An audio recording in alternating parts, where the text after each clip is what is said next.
À cause de la récente flambée de violences intercommunautaires dans le centre du Mali, 263 personnes ont trouvé refuge dans 2 camps de fortune, situés dans la périphérie de Bamako, la capitale. Ces dizaines de familles vivent dans le besoin. Les autorités maliennes et des personnes de bonne volonté leur viennent en aide. Pourquoi la milice d'Anna Amasago a été dissoute au Mali? Au Mali, 1500 combattants déposent les armes. Le premier camp est installé à Faladier et abrite 30 ménages. Le second, à Niamana, accueille 26 familles. Fatoumata Sawedogo, une déplacée venue du centre du pays comme tous les occupants des camps de fortune, vit dans une case en paille.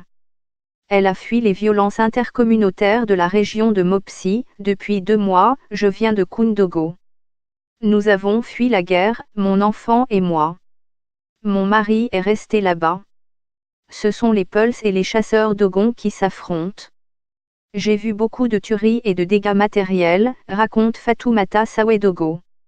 Les heurts entre Peuls et Dogon dont elle parle ont fait environ 160 morts dans une seule attaque menée dans un village Peul de la région de Mopsi, le 23 mars dernier. Moumouni Diallo a lui aussi quitté le centre du pays à cause des violences meurtrières. Le berger a perdu une partie de son bétail à cause de l'insécurité. Mais il affirme qu'il minimise cette perte pour se tourner vers l'avenir et profiter du calme de Bamako, la capitale. J'ai quitté le cercle de Bankas, situé dans le centre. J'ai 72 ans. On a eu peur à cause du conflit. Beaucoup de personnes ont été tuées. Je n'en connais pas le nombre. Je suis là avec mes 6 enfants.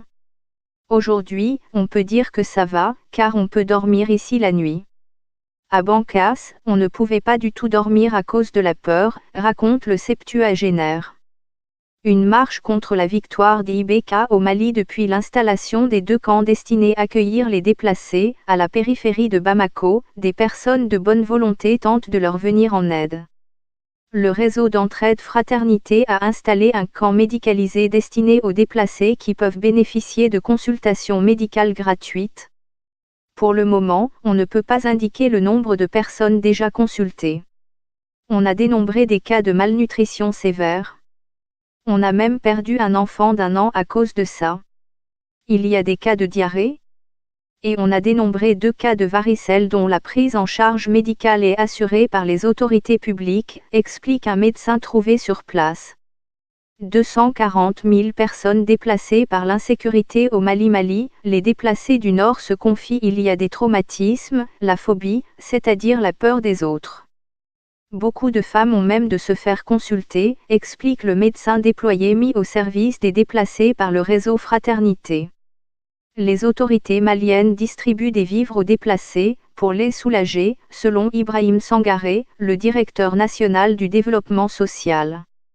On leur a remis 2,8 tonnes de mil, 2,8 tonnes de riz, 6 sacs de sucre, 4 sacs de lait de 25 kg, 150 moustiquaires imprégnés, 200 nattes, 20 tentes de 10 places chacune, 5 balles de friperie. À ce jour, nous avons dénombré 263 personnes vivant dans les 2 camps, précise le directeur national du développement social. Mais ces dons ne permettent pas aux déplacés de vivre dans de bonnes conditions. Et de nouvelles vagues de déplacés débarquent de temps en temps à Faladier et Niamana, en provenance du centre du Mali. Un ressortissant de cette partie du pays a promis d'héberger certains d'entre eux chez lui, près de Bamako.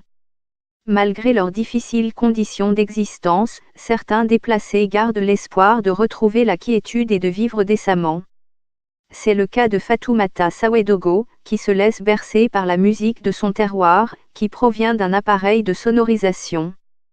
Certains des enfants des familles déplacées ont retrouvé à Faladier et Niamana les bancs d'une école coranique au mobilier aussi rudimentaire que les hameaux qu'il habite désormais.